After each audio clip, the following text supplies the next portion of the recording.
This is Fantology. You may have heard of us.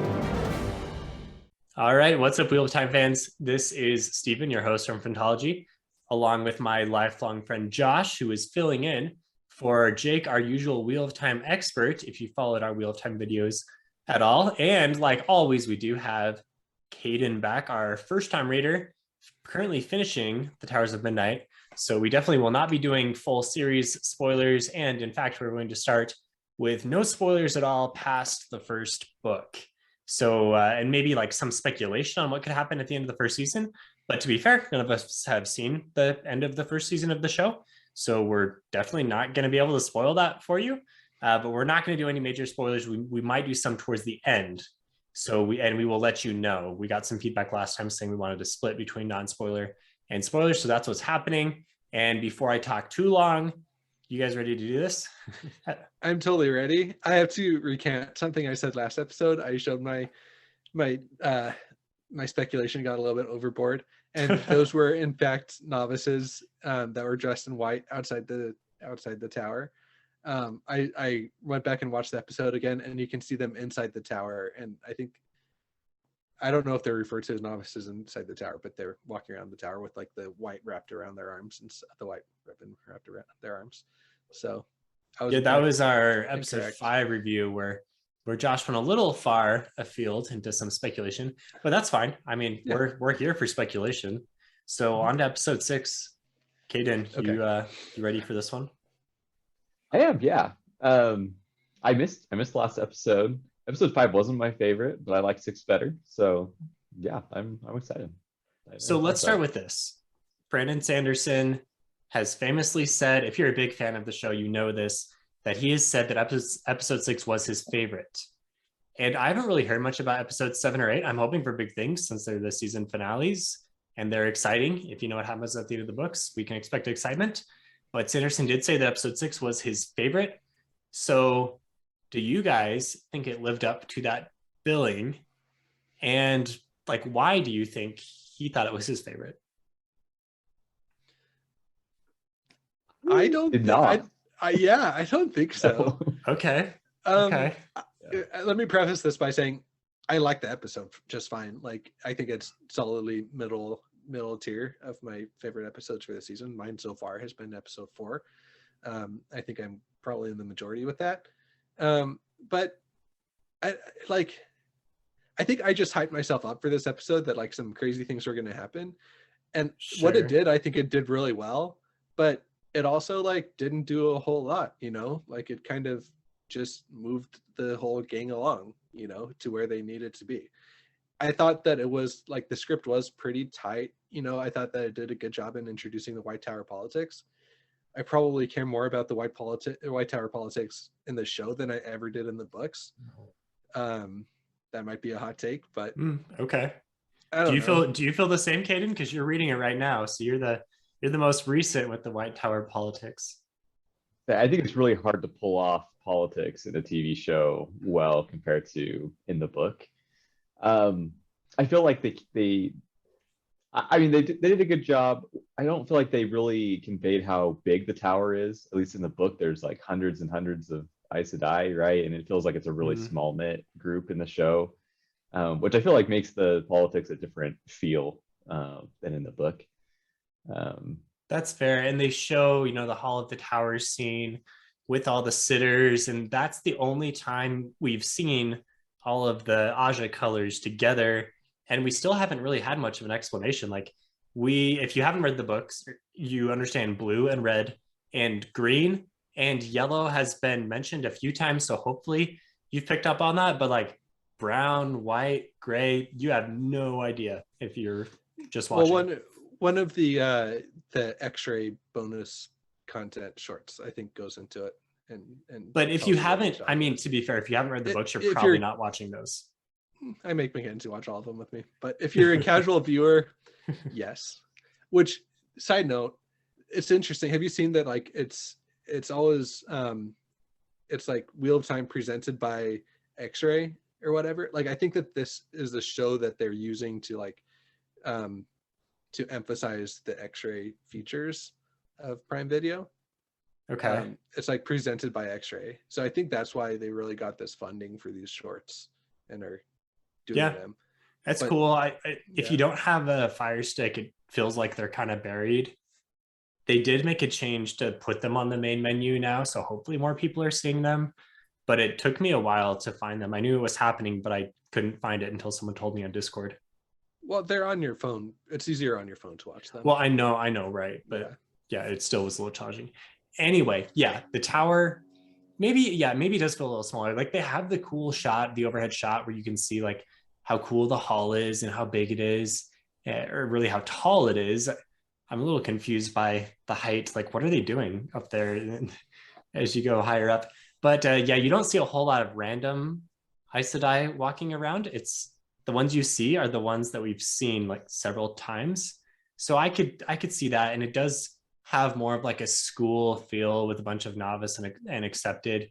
Maybe there's just in other parts of the tower we haven't got to that yet. We'll get to that later. I can forgive that, but for what we've seen so far, like that's fair. It is a little bit like, okay, these Aes Sedai are so powerful, but there's like 50 of them max. That said, this is the first episode where it's been introduced, and I've had 13 books to work up to some politics, right? So it's hard to judge all this politics based on a single episode as well. So for what I thought it did well for what they had in a single episode. And the politics are really just red, blue, Amerlin. Yeah. That's the extent. Yeah, but it does ground you in like it feels like more of a personal conflict between Maureen and Leandra. And, oh yeah, so that's why I say I care more about it. I'm not saying it's like more complex or more interesting maybe, but I managed to care more about it because it's grounded in more of a personal feud than the whole episode was just Moiraine's perspective the entire time. Mm-hmm.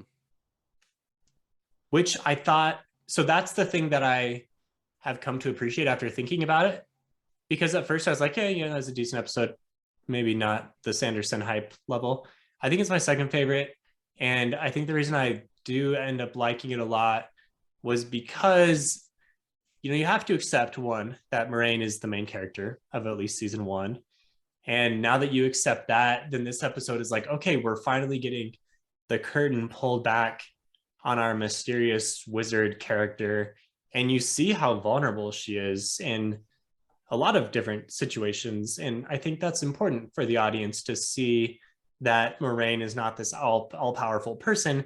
And really, just like our Emmonsfield 5, she doesn't know what she's doing, for better or worse. I think you could have some criticisms of this, like, okay, they're off to the eye of the world on like pretty cursory information based off some dreams, and now like the whole party's going there. Sans Matt, we'll talk about that in a second. But I do like that it shows that there's a lot of vulnerability, there's a lot of unknown, there's a lot of information that is struggling to be communicated back and forth, which is a big theme of the Wheel of Time, I think. So those are the reasons I liked it. Yeah. I like how it also shows like she's very clearly in charge. She doesn't tell the two parties that they're in the city, even though she already knew. Yeah, right? she does the I said I lie to them. I love that. Totally. And so I appreciated that moment, and you do see her playing. She has an end goal, and you see that through this episode, which I like as before.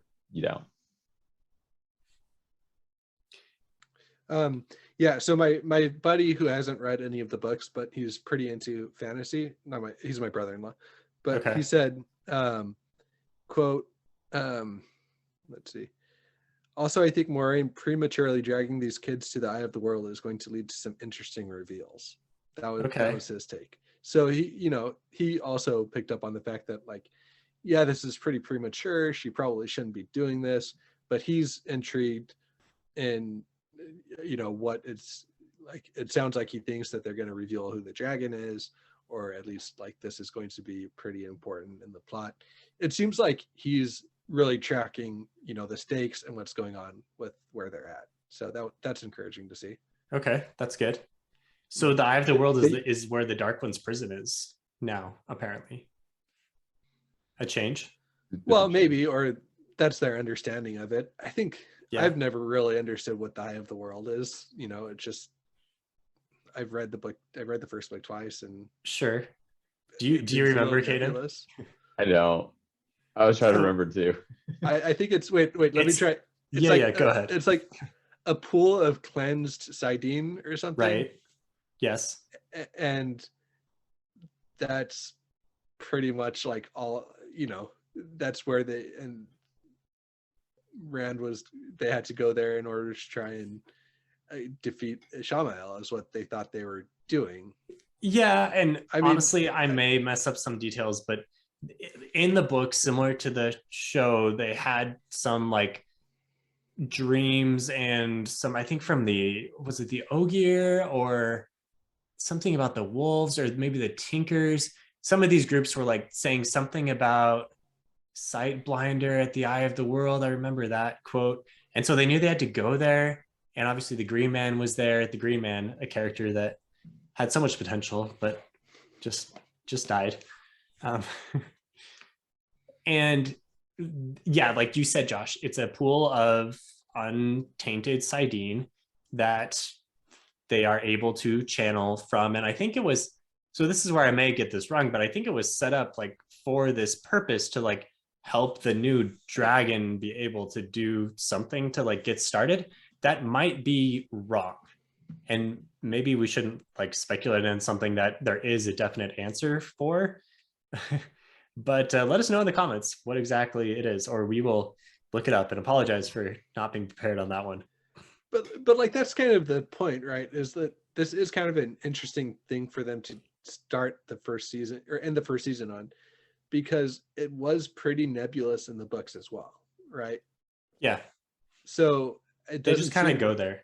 Yeah, so it seems like they have maybe a better reason for going there in the show, like even if it is an incorrect reason. And yeah, I like that reason. Yeah. It seems really compelling. The whole time they're trying to stop the Dark One, find out who the dragon is. Now this is the way they're going to do it. It ups the like risk because in the book it wasn't like, hey, if you're not the dragon, you know, you're still along for a ride. It's going to be risky, but not that crazy. It made it feel like if you're not the dragon, you're probably going to die, right? Like the danger is a lot more real. I feel like in the show from them going on this trip, which is why, well, maybe why Matt decides to not go, right? But that kind of risk seems a lot more real from the episode than in the book. Because does Egwene or Nynaeve ask like, well, what about the rest of us when we aren't the dragon? What's going to happen? And they're just like, okay. Rain doesn't answer, really. Good luck. I wish you the best. So, okay, this is ending of first book spoilers. So if you don't want ending of first book spoilers and possible, ending of season spoilers, then maybe stop listening. I mean, we already kind of talked a little bit about that. Oh, you said that they went to the Eye of the World, and the name of the book is Eye of the World, and then they just said in the show that they're going to the Eye of the World. So I feel like we talked about the sardine and the Green Man. Okay, go ahead, Josh. Okay, yep. But this is going to be a bigger spoiler. So, they did end up seeing two Forsaken there, and they all probably should have died had it not been for like the Green Man and some pretty amazing luck. So I mean, he kills one of them. The Green Man kills one of them, right? Yeah. And then does Maureen kill the other one? No, Rand. Rand is. Yeah. Sorry. Okay. Anyway, but my point is that they could have very easily died in the books as well when they all went there. So I don't think it's that much of a stretch to say like, oh yeah, you're probably going to die if you go to the Eye of the World. No, yeah, I think it's fine. And it casually too Forsaken there. Yeah. I think it's great that the show's done it that way, though. It gets viewers more interested, I feel like, or more involved in the characters by doing it that way. So one criticism that everyone's going to have always whenever an adaptation is made is it's not like the books. I love the books. This thing is different than the books. And we've heard that a lot. And we're actually planning on doing a response video to some of that stuff in a little bit. But one thing that I think there's improvements to be made from the book because the first book is good, but certainly not perfect. And I think one thing that it struggles with is the end is like fairly abrupt. And we've been kind of talking about this on Discord. But they just like go to the Eye of the World, then all of a sudden these Forsaken pop up and a bunch of stuff happens and it's done. So I think they can improve on that, and hopefully they are trying to do that by like laying the groundwork a little more. But I am still curious because we've seen scenes from the promos, from the trailers. We know they're going to go to Faldara and have a decent amount of time there. So they're still going to like go to the Eye abruptly. And I wonder if Forsaken are going to pop up and people are going to be like, what is a Forsaken? Because we heard it once with Steppen in episode 5, and new viewers that haven't read before may be very confused. I like trust that they are going to kind of work around that, but So are we thinking that like episode 7 is going to be the Ways in Faldara, and then episode 8 is going to be it's got to be right. the Blight and the Eye of the World? Like I think so. Rushing it pretty fast. Yeah. I think episode 7 maybe ends. Obviously, the Tarwin's Gap thing, like maybe Trollocs are like pouring through the gap or something, and then they go to the Eye of the World. There's going to be more stuff with the Eye of the World in Faldara. They're going to maybe help explain more. Maybe they bring the Forsaken in more, so it's like a more extended conflict that makes more sense in episode 8. Yeah, this is pretty. They have a lot to cover in 2 episodes. Yeah. Also, there was talk that this was going to cover parts of book, like a lot of book 2 and Right. Yeah. That's what we thought going in. Big and now we're mark. like this pretty much only covers book 1. The White dagger Tower stuff. Yeah, they make it to the White Tower, of course, but not a lot happens to the White Tower. Yeah, and the dagger healing and like the meeting. There are things from the other books. Yes, there are things that, yeah, you're right, but not a lot that is like going to facilitate them wrapping up all 15 books in 8 seasons. You know what I mean? Yeah. It's because they're gonna cut stuff in the middle. They're cutting the bowl of wins. Yeah. Well, I'll make them. Anyway. And we thought we had talked about the possibility, like before we heard that comment from Rafe, we were thinking, oh yeah, season 1's going to be the first 2 books, and it'd be like the end of the book 2 would be a great season finale. And now looking back, like that was very wrong. Yeah, that's kind of what I was pointing out. Yeah, like in book 1, Matt was like only kind of healed from the dagger, and he's all the way healed from the dagger. Maybe he might be, he might not even be all the way. He might be going back to get the dagger. That might be where we're going in episode 7 with him. So it's like, how much did we really get? Like that was outside of book 1 anyway. So not a lot. Yeah. Also, I thought Min was going to be in season 1. She is. She cast. So are they going to be in Faldara? They are changing her. Yes. You didn't know that? I assumed that they would meet her at Tarvalon, but wait, that's right. She's gonna be a soldier at Faldara. Is that right? Yes. Okay. They're changing I did her. hear that. Sorry about that. Yeah, we don't know how much, but they are changing her. She'll be in the next episode. Okay. Because they went to Tarvalon instead of Camelin, right? We have no Elaine and Elida. Yeah. And no Turkons at all. Yeah. They're cast for season 2. Okay.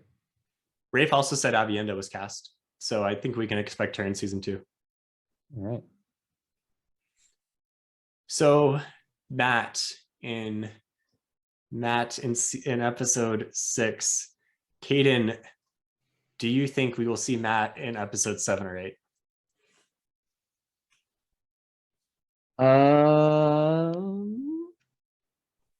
No, I don't think so. Yeah, neither do we. Yeah. And this is really, it's just an unfortunate situation having to be recast and everything. Yeah. And we don't want to speculate too much on what's going on with Barney Harris, but episode 6 we know was the last one they filmed before the COVID break. It makes sense if they're replacing him that something happened during the break and he was probably not able to come back. And we are speculating here, but not into his personal life, so I think this is okay. But we're speculating that, based off of just some logic here, they probably reshot the last sequence and left him behind, and therefore don't have any material of what he's going to be doing left behind. So it seems like they're going to have to rewrite some stuff from what they were planning then into season 2. And then all of, episodes 7 and 8 were probably shot without Barney at all. So Matt's probably gone for this season, and it's just an unfortunate situation. Yeah, I mean, I don't know how much there is to say about that. Like, it seems like they're at least trying to do the best with what they have, Yeah. you know, and wish Barney Harris all the best. Like, he gave us a great performance, I thought. So It was a great Matt. Yeah. um And this is kind of just the reality of TV to some extent. Like TV shows always have the issue of there's a lot of unknowns. It's not like a movie where you get this big budget and you say, okay, do this project, whatever you want, for 2.5 to 3 hours for long movies, or 2 hours regularly. But TV shows are like, you have a season, maybe 2 seasons, and then you've got to be renewed. And the showrunners are trying to make it good, but they don't know how long it's going to go. So when there's no definite end date in sight, it's tough to do. A lot of shows have had trouble like this, just kind of due to TV circumstances. And one is the availability of actors, and it happens. mm-hmm. Yeah. Hopefully they pull it off, and hopefully they'll be able, it seems like they're at least trying to address it within the story. Like, they didn't just try and do bad CGI or something, Yeah, that change his face. Yeah. So I don't know. Anyway. At least they didn't just kill him off or something. Yeah, that would have been bad. he just goes into the ways and then just like falls off. Yeah, it just falls off the edge. Wanders off in the night and is gone. At least there's some like impetus for why he stayed behind. We could speculate that he stayed behind to try to get back to the dagger, and we saw Fane there and Tarvalon, so we can guess something's going to happen. I think they have threads there of things they can do. Leandrin asked about him specifically, so that's good. I wonder if they added any of that stuff, like working into a season 2, or if that was just by happenstance happened to be available to them. Hoping for good big things from Matt, but we've seen lots of changes already, so I think it's okay, but unfortunate. Mm-hmm. Yeah, I feel like Sanderson is kind of spilling the tea on some of this stuff. Have you guys seen his Reddit posts? No, not recently. I saw his interview or his podcast that he did. Yeah. He's also done, he's posted a few times on Reddit about, I think I've seen not reviews, but he kind of gave some background on episode 1, 2, and 3. I saw those. Here's a number between 1 and 3. Thanks, Google. Number between 1. Oh, this episode is brought to you by Google. Okay, but he also went and put in individual posts for book 1, book 2, and book 3. He did one where he talked about like or episode 1, episode 2, episode 3. Okay. And he put in there like the feedback they gave Rafe, and anyway, they're good reads, and the feedback he gave I think works well. Most of it was he's worried about how dark the show is in tone, which I don't think the show is that dark in tone. Like, I think it's. I saw one comment where apparently it was supposed to be darker, but Sanderson was able to provide some. So if you're thinking it's too dark, or if you're thinking that it's not as dark as you were expecting, perhaps like you have Sanderson to thank for that, I guess. It seems like it. So part of it, like the Tinkers, he asked them to make them a little bit more lighter, and then just go read the post. I don't want to try and put words in Sanderson's mouth, but it does look like, again, he is kind of giving some background on the scripts he read versus what's coming to the screen. And so I'm kind of interested to see if he's going to tell us what happened with this, if this was part of the plan or if this was due to the recasting. And I'm sure it's gonna come out, right? It'll come out. And Sanderson's very respectful when he talks about this kind of stuff. He doesn't act like his opinion is the only right opinion. Yeah. So I imagine that he addresses this respectfully. And I might just add, this is in preparation for like a lot of the this response video that Stephen mentioned earlier. Sanderson came out and said in that podcast that he is not under an NDA and he is allowed to talk negatively about the show. That was one of his prerequisites in coming on to be a consultant and to get like the producer tag or whatever. Right. If he thinks it sucks, he's going to tell us it sucks. Yeah. So for all the people that says like, oh, Sanderson is only saying it's good because he's under an NDA or he wants the money, like I can't obviously disprove the money or that he might be lying about the NDA, but he's also putting a lot of his reputation on the line for like speaking about this. At this point, Sanderson has said a lot of times that he's good with money and he has the privilege of being able to kind of say what he wants, and that's something that he really values, like that freedom of expression. Yeah. So, I think that if you're saying that, then you might need to re-examine the fact that maybe somebody likes something different than you, and that's okay. So anyway, Josh is getting prepped. I'll rant about this. Yeah.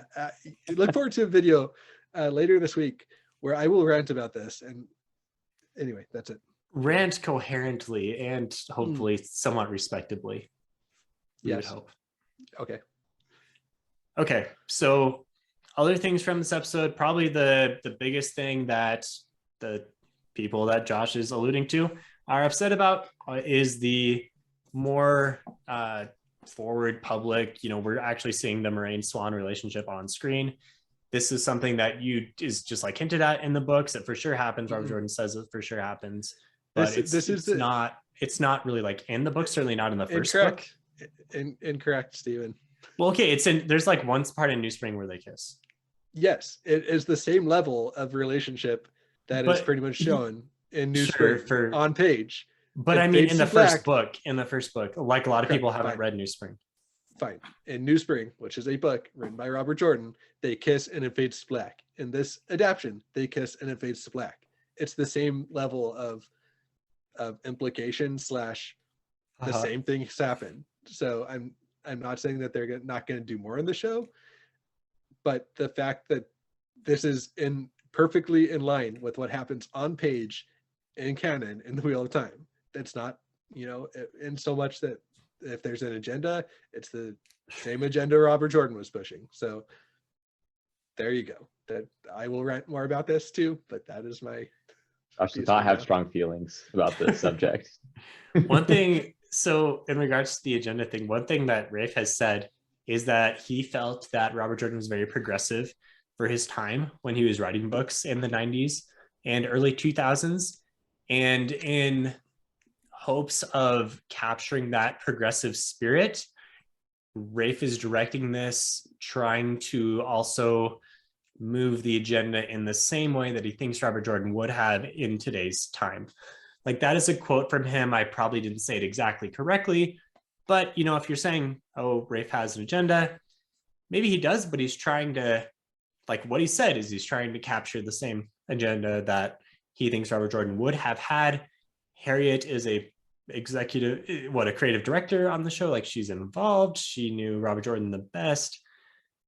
Okay, let's not dwell too much on the agenda thing because we can talk about that in our other video. But it's certainly going to come up in this one because of this relationship, right? Because, yes.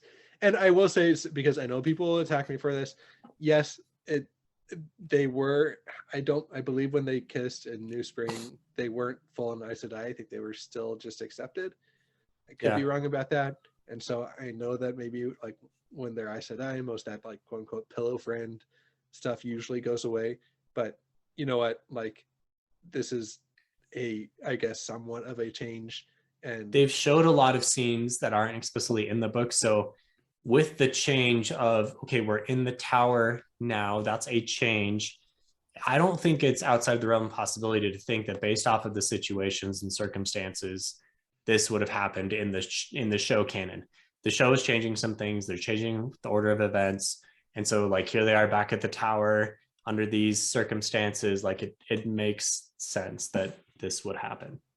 So moving away from that, can we get into some speculation of, was this Tarangriel? Was it a passage? The painting. Painting. Was it a passage into, I'm just going to say World of Dreams because I always mess up the full name of it. Teleronriad. Yeah, I can never say that. TAR. I know. I'm not gonna try. Uh-huh. But were they there? Like, this is kind of interesting to speculate. My mind went to like, oh, they have traveling now, and if they can travel from Tarvalon to Tyr, that's possibly going to mess up some later events down the road. For anyway, what do you think, Yeah. Stephen or Kaden? Like, Let's go to Kaden. What do you think? Yeah, I didn't think it was. I just thought it was like, yeah, a portal into Swan's room or wherever it was, or some other place. I didn't think it was the World of Dreams. But the place they were at was like a fisherman's shack type. It looked very similar to her childhood home. Yeah. But it wasn't a place in the White Tower, clearly. Yeah. It wasn't her room. And in her room, when Egwene and Nynaeve go there later, they you go there, right? They see the painting that she has. Yeah. I think it's the World of Dreams. That's what I think. Did you see on our Discord though? The Dream Shard thing? No, one of our members of Discord posted a shot from the Amazon X-ray that you were just hyping up, Josh, where it said that they met in a fishing village in Tyr. So it was not Teleronriad, according to Amazon X-ray. That's gonna mess up some things. And it's just traveling. But maybe it's just traveling to like this one specific location. But if I don't think that messes up too much. If they can get Aes Sedai from Tarvalon to just outside of Tyr, I mean, we're not doing spoilers, but like that has implications, right? Yeah. Yeah. Yeah, major implications. But are they going to use that? Like, is Swan gonna say, like, hey, I have this thing? If they didn't get away, then I would question. I think it would be a pretty major, like, questionable decision not to use that. Yeah, but the Aes Sedai all have their secrets, and they're playing. Every Aes Sedai is playing the long game because they live so long. So if they've got a secret or an advantage or something that they're going to use, it's just like Survivor, guys. I know you guys are both Survivor fans.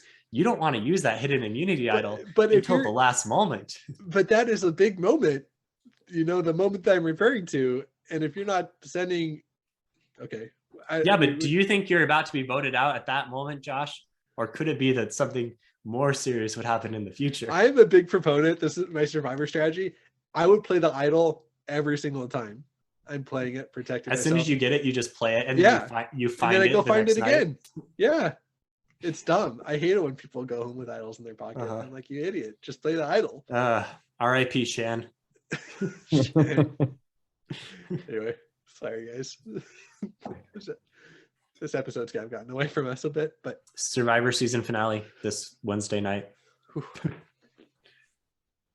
Yeah, so it sounds like it's a Terangrial and it's taking us to Teleronriad. No. Sorry. It sounds like it's a Terangrial, but it's some kind of traveling that's taking them to this love shack they have in Tyr. But I mean, sorry. At the end of the episode, Moraine goes and opens a portal, to the ways as well, which is I'm a little confused on that. Not, I don't know, book canon. Not book canon. It's the ways thing. It's just chilling up there on top of the hill. It looks cool, but at the same time, it's like I wonder if the implication though is that you still need like an Ogier to be there. Well, the implication is you don't want to go in there because it sucks and you're gonna die from the black wind. That's true. I thought it looked more like, because I guess spoilers for later books, but like the portal stones, right? Or is a separate thing from the ways, and that's what I thought we were like looking at until like I don't know if those are gonna be the same thing. I think our assumption is they're combining those two things together. That would be confusing. You got the ways, you have portal stones, you have you have dreaming and all kinds of things. Yeah, that's confusing. Yeah. I'm excited to see what the ways look like. I hope they are sufficiently terrifying. I hope it's a sufficiently terrifying place. It looked pretty scary. so far from the so far. brief glance we got. The one scene. Yeah. I think funniest tweet I saw from this episode was, well, Matt has 8 horses now, so he's back in the horse trading business. That's good. That's funny. All right, yeah. I mean, that's pretty much the episode. I'm trying to remember what else, if there's any other hot button issues that came out. I mean, we could go minute by one. Okay, here's one thing: the oath rod thing, swearing fealty to the Amerlin. That's interesting. So she Like, didn't swear fealty didn't to say the the Amerlin. Yeah. She changed it and swore fealty to Swan. Yeah. Okay, yeah, that's good because Which is a big deal. Yeah, sure, Yep. sure. Yep. Good point. Good point. I did not think of that. Okay. So I kind of I did like that. Some people were pointing out how it was kind of like wedding vows when she was saying it. Okay. I thought that was kind of cool. And people will say they didn't have to do the full lesbian relationship between them. I think it was good to see, because then in that moment, like with both of them crying, you could see like really how deep and personal this was and what Moraine was sacrificing by doing this. And you saw how personal the whole episode was for her. Like, I thought it was really, really powerful connection to Moraine, and like, I like her a lot more. And I like to see characters that are vulnerable, right? Like Gandalf is interesting, but at the same time, he's like Gandalf, and he has very few shortcomings until you see him on top of the tower getting beat up by Saruman. And then you're like, okay, like this guy's kind of interesting. He's not super powerful. Kind of same with Dumbledore. Like once you get the curtain pulled back on Dumbledore, I think he's more interesting. So I like that. I like seeing the vulnerabilities. And I think this episode really achieved that. I also thought it was very true to the books. In the books, Swan has many moments where she's like, I wish I could just not be involved and have a nice, peaceful life. But I have sworn my life to this and I'm going to see it through. So to have that shown in through her character, I really like that you get that vulnerability, but it's true to her personality from the book in this case, which I think is so main to her character. Also, we got some more in-world swears. I liked with skin. Was it skin and salt me, or what's the swear from Tyr? Yeah, Oh. she had like skin me and salt me or something like that. I forgot to look for that. Yeah. Did you say fish guts ever? I can't remember. I like how she was calling everyone fish, or everyone Moraine, or whatever. I did really like the scene, and I've heard mixed reactions to the scene, but I like the scene when it was Nynaeve, Egwene, and Swan, and Moraine, and like how when they were all in the office, and I thought it really showed the dynamics really well of when she was like, I've heard that you're the most powerful channeler we've seen in 1,000 years. And Egwene has like the smirk on her face, and then she's like, Nynaeve, and Egwene's like, huh? Yeah. Sometimes I'm like, how much have they really developed these characters? And then you have character moments like that where it's like, yeah, they have actually put in the work of making these characters feel very relatable. And that where Egwene is like arrogant enough to be like, oh yeah, like I'm being recognized, and then like, oh, what? And how? Come on, that is perfectly in keeping, I think, with the book characters, right? Like that is a scene that could have happened in the book, and the fact that they've kept the essence of these characters mostly intact. Like, yes, they've changed some things, but like literally all of these things are things that would happen in the book, and the fact that they've nailed that so much makes this, in my opinion, so far a really good adaptation. Agree. They do have some small fun moments. Like there was a very similar moment when Land comes in, or Rand. What is it Rand who says like, oh, good to see you guys again, and he doesn't mention Lan, and Lan says, oh, what about me, or thanks for noticing. And it was like a small thing, but it's nice to see Lan kind of showing he's not always stoic. He can be fun as well. Apparently, Stephen, that is deconstructing masculinity, and also serving this woke agenda, having Lan be like a modicum more vulnerable than he was in the books. Makes sense. Just- So just wanted to let you know. if you want to hear the rest of that rant that Josh is starting, tune into our channel later this week where we are going to war with r/white cloaks. We'll say no one else has really done this yet. No other content creators, but yeah, what the heck? We're small enough. We're going to throw ourselves out there and see what happens. We can take it, right? So bring it on. I'm excited. Okay, Kaden, thank you for once again giving us your new reader perspective. Although we can't call you a new reader for much longer because you're almost done with Towers of Midnight. Is that right? Yep, last Okay. fourth of the book, so almost there. One more to go. The ending of that one's awesome, and then obviously the last book is yes. I'm so excited on your behalf, Kaden. I'm really pumped. I'm really looking forward to it. So Yeah. Okay. Episode 6 in the books, episode 7 next week. And then we're done with the season. It's kind of sad to see it coming to a close so quickly after waiting so long. But that is the nature of media, right? Thanks, Stephen. Yeah, sorry to end on a low note. Okay. Thanks, guys. See you later. Thanks, Stephen. Thanks, Kaden. see you guys.